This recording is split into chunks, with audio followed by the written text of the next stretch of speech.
اس کی پریشانی کو میں نوٹ کر رہا تھا، نہ جانے اسے میرے یہاں پر بیٹھنے سے کیا مسئلہ تھا۔ پھر میں وہاں سے باہر نکل آیا اور اپنی گاڑی میں آ کر بیٹھ گیا۔ اب میں اپنی بیوی کا انتظار کر رہا تھا کہ وہ باہر آئے تو میں اسے لے کر گھر جاؤں۔ کافی دیر گزر گئی تھی، میری بیوی باہر نہیں آئی تھی۔ پھر میں ایک ٹھنڈی آہ بھر کر وہاں سے نکل کے جب گھر آیا تو سامنے ہی میری بیوی کمرے میں موجود تھی۔ وہ روز مرہ کے حلیے میں ملبوس تھی۔ اسے اس حالت میں دیکھ کے میں ہکا بکا رہ گیا۔ کچھ دیر پہلے تک میں نے اسے بالکل نقص سے درست حالت میں دیکھا تھا، اور اب اس کی حالت دیکھ کر ایسا لگ رہا تھا جیسے وہ بالکل گھر سے کہیں باہر گئی ہی نہیں۔ جب یہی سوال میں نے اس سے کیا تو وہ حیران رہ گئی۔ کیا بات کر رہے ہیں آپ؟ آج تو میری طبیعت بہت خراب ہے، آج تو میں پورا دن گھر پہ ہی تھی۔ میں اپنی بیوی کی اس کلینک پر موجودگی کو اپنی نظر کا دھوکہ بھی نہیں کہہ سکتا تھا۔ میں اپنی بیوی کو بھی جانتا تھا کہ وہ جھوٹ نہیں بول سکتی تھی۔ اگر وہ کلینک پر گئی بھی تھی تو وہ سیدھی طرح سے کہہ دیتی کہ چیک اپ کروانے کے لیے گئی تھی۔ اس کے انکار نے مجھے چونکنے پر مجبور کر دیا تھا۔ اس کے بعد بات آئی گئی ہو گئی تھی۔ یہ بھی ہو سکتا تھا کہ یہ میرا وہم ہو، میں نے کسی اور کو دیکھا ہو، اور کچھ دنوں کے بعد میں نے پھر سے اپنی بیوی کو اسی کلینک کے باہر دیکھا تھا، اور اس دن میں ایک میٹنگ کے سلسلے میں ایک آفس میں جا رہا تھا اور راستے میں وہ کلینک پڑتا تھا۔ تبھی میں نے گاڑی ایک سائڈ پہ روک دی۔ آج تو اسے دیکھ کے میں شک و شبے کے خیال سے نکل چکا تھا، کیونکہ آج اس نے وہی کپڑے پہن رکھے تھے جو ابھی کچھ دن پہلے ہی میں اس کے لیے لے کر آیا تھا۔ میں بھی اس کے ساتھ داخل ہو گیا، اور پھر وہ جس کمرے میں گئی میں بھی چپکے سے اس کمرے کی طرف جانے لگا تھا۔ مجھے ریسیپشنسٹ نے روکا اور کہنے لگی، آپ کہاں جا رہے ہیں؟ بغیر ڈاکٹر کے اور پرمیشن کے آپ کسی کمرے میں داخل نہیں ہو سکتے۔ میں نے اس کی سنی انسنی کر دی۔ مجھے اپنی بیوی پر شک ہو رہا تھا۔ جس کمرے میں میری بیوی گئی تھی میں وہاں پر پہنچ گیا۔ اگلا منظر دیکھ کے میں حق تک رہ گیا۔ میری بیوی اس وقت وہاں پر ابارشن کروانے کی تیاری کر رہی تھی۔ مجھے دیکھ کر اس کا اوپر کا سانس اوپر اور نیچے کا سانس نیچے رہ گیا تھا۔ وہ یکٹک مجھے دیکھتی رہ گئی تھی، اسے جیسے اپنی نگاہوں پر یقین ہی نہیں آ رہا تھا، اور یقین تو مجھے بھی نہیں آ رہا تھا۔ 2 سال ہو گئے تھے شادی کو، اور میں اس دن کا انتظار کر رہا تھا۔ اب جب اللہ نے مجھے 2 سال کے بعد خوشی کی خبر دی تو میری بیوی اس خوشی کی خبر کو مجھ سے چھیننا چاہ رہی تھی۔ میں نے اپنی بیوی کا سختی سے بازو پکڑا اور اسے گھسیٹتے ہوئے وہاں سے لے جانے لگا تو وہ ڈاکٹر درمیان میں آ گئی اور مجھے کہنے لگی، آپ کون ہیں؟ میری پیشنٹ کو آپ اس طرح سے نہیں لے کر جا سکتے۔ میں نے ڈاکٹر کو غصے سے گھورا تھا، اسے کہنے لگا کہ یہ میری بیوی ہے، اور یہ جو تم اس کلینک میں 2 نمبر کام کر رہی ہو نا، میں اگر تمہاری شکایت کر دوں تو تمہارا یہ کلینک بند کروا دوں۔ میری بات سن کے وہ ڈاکٹر ڈر گئی تھی اور پیچھے ہٹ کر کھڑی ہو گئی۔ یوں میں اپنی بیوی کو لے کے گھر آ گیا تھا۔ میری بیوی بہت ڈری سہمی تھی۔ وہ جانتی تھی کہ میں غصے کا بہت برا ہوں۔ یوں تو مجھے اتنی آسانی سے غصہ آتا نہیں تھا، اور اگر آ بھی جاتا تھا تو اتنی آسانی سے اترتا بھی نہیں تھا، مگر میری بیوی کی حالت بہت خراب تھی اور میں اسے ابھی کچھ کہنا نہیں چاہتا تھا۔ میں مناسب وقت کا انتظار کر رہا تھا۔ یوں بھی وہ پہلے ہی ڈری سہمی تھی اور مجھے ڈر لگ رہا تھا کہ کہیں اس کی طبیعت مزید بگڑ نہ جائے۔ میرے لیے کوئی مسئلہ نہ بن جائے، اور کافی دن میں نے خاموشی سے گزار دیے تھے۔ پھر اس کی دیکھ بھال کے لیے میں نے ایک ملازمہ کا بندوبست کر دیا تھا۔ وہ ملازمہ پورا دن میری بیوی کے ساتھ ہوتی تھی اور سارا دن اس کا خیال رکھتی تھی۔ اگر وہ کبھی میری بیوی گھر سے باہر جانے کی بات کرتی بھی تو یہ بات وہ ملازمہ مجھے بتا دیا کرتی تھی۔ اس دن کے بعد سے میں نے اپنی بیوی کو اکیلے باہر جانے کی اجازت نہیں دی تھی۔ اسے جہاں بھی جانا ہوتا تھا میری ملازمہ اس کے ساتھ ہی جاتی تھی، یا میں خود اسے لے کر جاتا تھا۔ میں یہ نہیں چاہتا تھا کہ وہ دوبارہ سے ایسا کچھ کرے۔ میں نے اسے ابھی اس بارے میں باز پرس نہیں کی تھی، مگر اس پر میں نے اعتبار بھی نہیں کیا تھا۔ میں چاہتا تھا کہ ایک بار میرا بچہ اس دنیا میں آ جائے تو اس کے بعد میں اپنی بیوی سے یہ سوال پوچھوں گا کہ اس نے آخر ایسا کیوں کیا تھا۔ میری بیوی اب بہت ہی زیادہ چڑچڑی رہنے لگی تھی۔ اب وہ خود کو اس گھر میں قید محسوس کرنے لگی تھی اور مجھ سے بہانے سے لڑائی کرنے کا موقع ڈھونڈتی رہتی تھی، مگر میں مسلسل اس بات کو نظر انداز کر رہا تھا۔ میں یہ نہیں چاہتا تھا کہ میں اسے غصے میں کچھ بھی کہہ دوں اور اس کی طبیعت بگڑ جائے، مگر ایک وہ تھی جو کچھ سننے پر سمجھنے پر تیار ہی نہیں تھی۔ ایک دن جب میں گھر آیا تو وہ بہت ہی زیادہ غصے میں تھی، یہاں سے وہاں تک غصے میں ٹہل رہی تھی، مگر میں جتنا اسے خوش رکھنے کی کوشش کرتا تھا اتنا ہی جلتی کرتی رہتی تھی۔ ابھی اس کو میں یوں ہی دیکھ کے غصہ مجھے آ گیا، آخر تمہیں مسئلہ کیا ہے؟ کس بات کی پریشانی ہے تمہیں؟ میں نے کس چیز کی کمی رکھی ہے جو تم خوش نہیں ہوتی ہو؟ وہ جیسے ہی کچھ سننے کی منتظر تھی وہ غصے سے پھٹ پڑی اور کہنے لگی، تم نے مجھے گھر میں قید کر کے رکھا ہوا ہے، تم مجھے کہیں پہ آنے جانے نہیں دیتے، تمہاری ملازمہ ہر وقت میرے سر پہ مسلط رہتی ہے، وہ تو مجھے میری مرضی کے بغیر سانس تک نہیں لینے دیتی، اور تم پوچھ رہے ہو کہ مجھے کیا مسئلہ ہے؟ آخر کار میں بھی پھٹ پڑا تھا۔ پہلے تم مجھے یہ بتاؤ کہ تم نے یہ حرکت کیوں کی تھی؟ میں تمہارے ساتھ شک کی بنا پر ایسا نہیں کر رہا، مجھے ڈر لگتا ہے کہ تم کہیں دوبارہ ایسا کچھ نہ کر دو، کیونکہ ڈاکٹر سے میں نے اس سلسلے میں تفصیل سے بات کی ہے۔ اس کا کہنا ہے اگر تم نے ایسی ویسی کوئی حرکت کی تو بچے کے ساتھ ساتھ تمہاری جان جانے کا بھی خطرہ ہے، اور میں تمہارے بغیر نہیں رہ سکتا۔ تم بات کو سمجھ کیوں نہیں رہی؟ مجھے سمجھ ہی نہیں آتا تم ایسا کیوں کر رہی ہو؟ شادی کو 2 سال گزر چکے ہیں، 2 سال کے بعد اللہ تعالیٰ نے ہمیں یہ خوشی کی خبر دکھائی ہے اور تم خود ہی اس سے دونوں سے دور کر رہی ہو۔ آخر تمہیں مسئلہ کیا ہے؟ کیسی ماں ہو تم؟ کیوں ایسا کرنا چاہ رہی ہو؟ میری بات سن کر وہ پھوٹ پھوٹ کر رو پڑی اور کہنے لگی، اگر یہ بچہ دنیا میں آ گیا تو میں بدنام ہو جاؤں گی، رسوا ہو جاؤں گی، تم مجھ سے نفرت کرنے لگو گے۔ تم جانتے ہو میں دنیا میں سب سے زیادہ تم سے محبت کرتی ہوں۔ میں نے اپنے ماں باپ کو، گھر والوں کو تمہارے لیے چھوڑ دیا، اور اگر تم نے مجھے چھوڑ دیا تو میں کہاں جاؤں گی؟ میرا تو کوئی ٹھکانہ بھی نہیں ہے۔ میں دنیا کے تانے نہیں سہ سکتی، اس لیے میں چاہتی ہوں کہ وہ بدنامی کا کلنک اس دنیا میں نہ آئے۔ اس کی بات سن کے میں ہکا پکا رہ گیا۔ تم کیسی باتیں کر رہی ہو؟ پاگل تو نہیں ہو گئی ہو؟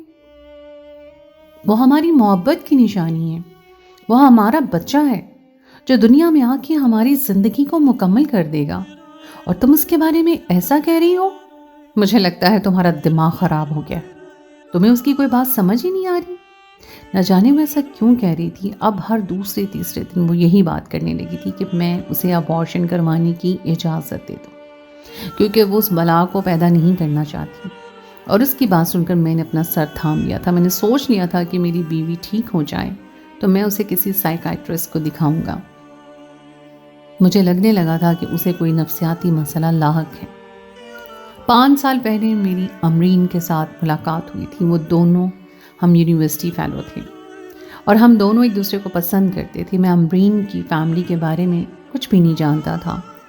ہم دونوں ایک دوسرے کو بہت پسند کرتے تھے، اور جب مجھے اس بات کا اندازہ ہوا کہ میں امرین کے بغیر نہیں رہ سکتا تو میں نے اپنے والدین سے امرین کے بارے میں بات کی تھی۔ وہ خوشی خوشی اس کے گھر جانے کے لیے تیار ہو گئے تھے۔ جب وہ میرا رشتہ لے کر گئے تھے تو اس دن میں بے چینی سے ٹہل رہا تھا کہ وہ کب واپس آئے اور مجھے بتائے کہ امرین کے والدین نے انہیں کیا جواب دیا ہے۔ کافی دیر سے میں امرین کو کالز کر رہا تھا، وہ بھی میری کال نہیں اٹھا رہی تھی، اس لیے مجھے بہت زیادہ پریشانی ہو رہی تھی۔ جب امی ابو گھر آئے تو بہت پریشان تھے۔ ابو تو سیدھا اپنے کمرے میں چلے گئے، مگر امی مجھ سے ناراض تھیں، اور ان کی ناراضگی میری سمجھ سے باہر تھی۔ میں نے امی سے اس کا سبب پوچھا تو وہ کہنے لگی کہ تمہیں وہی لڑکی نظر آئی تھی، تم جانتے ہو وہ کون ہے؟ میں حیران پریشان رہ گیا۔ میں نے نفی میں سر ہلایا، اس کے باپ کے ساتھ تمہارے باپ کی برسوں پرانی دشمنی ہے اور تم انہی کے ساتھ رشتہ جوڑنا چاہ رہے ہو۔ میں نے امی ابو کو منانے کی بہت کوشش کی تھی، مگر وہ نہیں مان رہے تھے۔ ہم دونوں ہی ایک دوسرے کو پسند کرتے تھے، اور ایسے میں مجھے امرین سے دستبرداری کسی طور بھی قابل قبول نہیں تھی۔ میں نے امی ابو کو سمجھانے کی بہت کوشش کی، مگر وہ کسی طور پہ بھی نہیں مان رہے تھے۔ دوسری طرف امرین بھی اپنے والدین کو منانے کی کوشش کر رہی تھی، اور وہ بھی نہیں مان رہے تھے۔ تب بھی مجبوراً ہم دونوں کو کورٹ میرج کرنی پڑی۔ ہمارے والدین ہمارے اس فیصلے کے سخت خلاف تھے۔ امرین کے والدین نے تو اس سے بات کرنا چھوڑ دیا تھا۔ وہ اگر وہاں پر جاتی بھی تو وہ اس کے ساتھ بات نہیں کرتے تھے، بلکہ اس کے بھائی نے اسے گھر سے نکال دیا تھا، جبکہ میرے امی ابو بالآخر ہم دونوں کو معاف کرنے پر تیار ہو گئے تھے۔ انہوں نے میرے فیصلے کو تسلیم کر لیا تھا اور امرین کو اپنی بہو مان لیا تھا۔ یوں بھی اب میں اس کے ساتھ شادی کر چکا تھا، اور جو کچھ بھی ہوا تھا اس میں ہم دونوں کی کوئی غلطی نہیں تھی۔ میری زندگی ہنسی خوشی گزر رہی تھی، جب ایک دن روڈ ایکسیڈنٹ میں میرے پیرنٹس کی ڈیتھ ہو گئی۔ اس کے بعد میں اکیلا پڑ گیا تھا۔ مجھے ایسے لگ رہا تھا جیسے دنیا میں کوئی بھی نہیں رہا۔ تبھی امرین ہی تھی جس نے مجھے سہارا دیا تھا، جس نے مجھے سنبھالا تھا۔ اس کی وجہ سے ہی میں زندگی میں واپس لوٹ کر آیا تھا، اور ہم دونوں کا ایک دوسرے کے علاوہ کوئی بھی نہیں تھا۔ میں یہ بات بھی اچھے سے جانتا تھا کہ امرین کے والدین اس کو کبھی بھی قبول نہیں کریں گے، اور یہ سب کچھ میری ہی وجہ سے ہوا تھا۔ میں امرین کو چھوڑنے کے بارے میں تصور بھی نہیں کر سکتا تھا۔ میں اسے بہت محبت کرتا تھا، اسے تکلیف دینے کے بارے میں کبھی سوچ بھی نہیں سکتا تھا۔ اور جب اس نے روتے ہوئے یہ بات کہی کہ میں اسے چھوڑ دوں گا، تو یہ بات میرے دل میں تیر کی طرح لگی تھی۔ کچھ بھی ہو جائے میں اسے کبھی نہیں چھوڑوں گا، یہ میں نے خود سے وعدہ کیا تھا۔ دن بدن امرین کی حالت خراب ہوتی جا رہی تھی۔ وہ ہر وقت روتی رہتی، چلاتی رہتی، اور میں اس کی وجہ سے بہت ہی زیادہ پریشان تھا، اور میں انگلیوں میں دن گن گن کر گزار رہا تھا۔ اور میرے بچے سے زیادہ مجھے امرین کی ٹینشن تھی کہ کہیں ایسا نہ ہو کہ وہ غصے میں آ کے اپنا ہی نقصان کر بیٹھے۔ اس دن جب امرین درد سے تڑپ رہی تھی، تب میں اسے اٹھا کر ہاسپٹل میں لے آیا۔ ڈاکٹر نے کہا تھا کہ اس کی طبیعت بہت زیادہ خراب ہے، اور اس حالت میں ہمیں نارمل ڈیلیوری کرنا ممکن نہیں ہے۔ حالانکہ اس سے پہلے سب کچھ نارمل تھا۔ ڈاکٹرز کو میں نے آپریشن کرنے کی اجازت دے دی تھی، اور کافی دیر گزر گئی۔ میں ڈاکٹرز کا انتظار کر رہا تھا، یہاں سے وہاں ٹہل رہا تھا۔ ابھی تک ڈاکٹرز نے مجھے بچے کے بارے میں کوئی اطلاع نہیں دی تھی۔ کافی دیر کے بعد آپریشن تھیٹر کے اندر سے نرس باہر آتی دکھائی دی۔ وہ بہت ہی زیادہ حواس باختہ تھی۔ اسے میں نے بلایا، مگر وہ میری طرف سنے بغیر ہی آگے بڑھ گئی تھی۔ میں حیران پریشان تھا، اس صورتحال کو دیکھتا رہ گیا۔ اچانک سے کیا ہوا تھا؟ پھر تھوڑی دیر کے بعد وہاں سے ایک ڈاکٹر باہر آئی، تو میں نے اس سے امرین اور بچے کے بارے میں پوچھا، تو وہ کہنے لگی آپ کی بیگم ٹھیک ہیں، تھوڑی دیر کے بعد اسے روم میں شفٹ کر دیا جائے گا۔ اس نے بھی بچے کے بارے میں کوئی بات نہیں کی تھی۔ اب میں ہکا پکا ہو گیا تھا، نہ جانے کیا بات ہوئی تھی۔ میرے بچے کو کوئی نقصان تو نہیں پہنچ گیا تھا؟ مگر کوئی بھی مجھے کچھ نہیں بتا رہا تھا۔ اب تو میں صحیح معنوں میں حواس باختہ ہو گیا تھا۔ امرین کو روم میں شفٹ کر دیا گیا تھا، اور پھر بالآخر جب میری برداشت جواب دے گی تو میں نے ڈاکٹر کے سامنے ہاتھ جوڑ دیے تھے۔ اسے کہا کہ خدا کے لیے مجھے میرے بچے کے بارے میں بتائیں۔ وہ کافی دیر میرے چہرے کی طرف غور سے دیکھتا رہا، اور پھر میرا ہاتھ پکڑ کر وہ ایک کمرے میں لے گیا، اور جو کچھ اس نے مجھے دکھایا اسے دیکھ کے میرے منہ سے چیخ نکل گئی، کیونکہ وہ بہت عجیب و غریب مخلوق تھی۔ اس کا سر تو انسان کا تھا، مگر باقی دھڑ کتے کا تھا۔ یہ دیکھ کر میں بہت ڈر گیا تھا۔ ڈاکٹر سے پوچھنے لگا کہ یہ کیا ماجرا ہے۔ ڈاکٹر نے لا علمی کا اظہار کیا اور کہنے لگا کہ میں اس پہ ریسرچ کر رہا ہوں، جلد ہی میں آپ کو بتاؤں گا کہ یہ کیا معاملہ ہے۔ میں الجھا بکھرا ٹوٹا سا کمرے میں آیا تو امرین نے مجھ سے ایک بار بھی اپنے بچے کے بارے میں کوئی سوال نہیں کیا تھا۔ وہ بالکل خاموش تھی، گمسم تھی، خاموشی سے چھت کو گھورے جا رہی تھی۔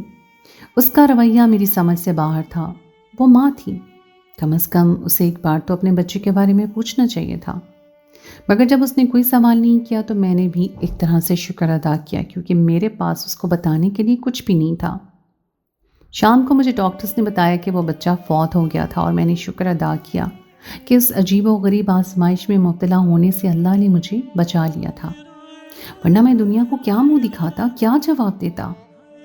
کتنے دن لگے تھے امرین کو نارمل ہونے میں۔ اس دوران اس نے ایک بار بھی اپنے بچے کا نام نہیں لیا تھا۔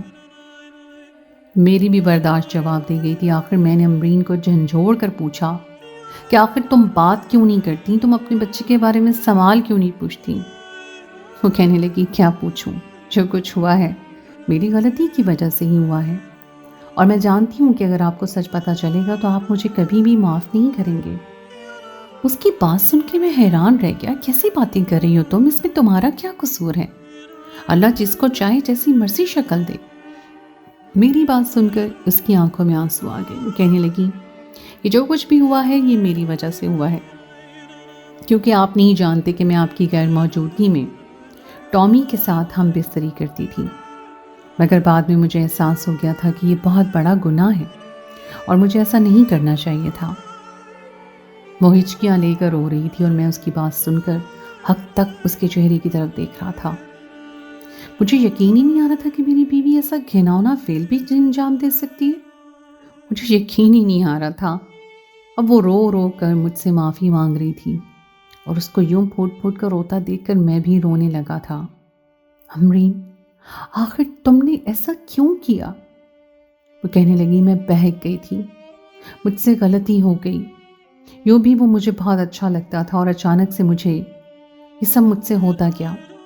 آپ خدا کے لیے مجھے معاف کر دیں، میں آئندہ ایسا نہیں کروں گی۔ وہ بری طرح سے رو رہی تھی اور میں بے یقینی سے اسے دیکھتا جا رہا تھا۔ جو امرین نے کیا تھا وہ گناہ تھا، اور پھر اس کے گناہ کی سزا بھی اسے مل گئی تھی۔ وہ جلد ہی ایک لا علاج بیماری میں مبتلا ہو گئی تھی اور مجھے روتا دھوتا چھوڑ کر وہ اس دنیا سے رخصت ہو گئی تھی۔ تو دوستو، یہ تھی میری آج کی کہانی۔ امید ہے آپ کو آج کی کہانی پسند آئی ہوگی۔ کہانی اچھی لگے تو اسے لائک ضرور کیجیے، اپنے دوستوں کے ساتھ شیئر کیجیے، اور اگر آپ نے ابھی تک میرے چینل کو سبسکرائب نہیں کیا تو اسے فوراً سبسکرائب کر لیجیے۔ سنو ذرا کو سنتے رہنے کا بہت بہت شکریہ۔ اس کہانی کے متعلق آپ کوئی رائے دینا چاہتے ہیں تو کامنٹ سیکشن میں لکھنا بالکل مت بھولیے گا۔ اگلی کہانی تک کے لیے مجھے دیجیے اجازت۔ خدائے پامان۔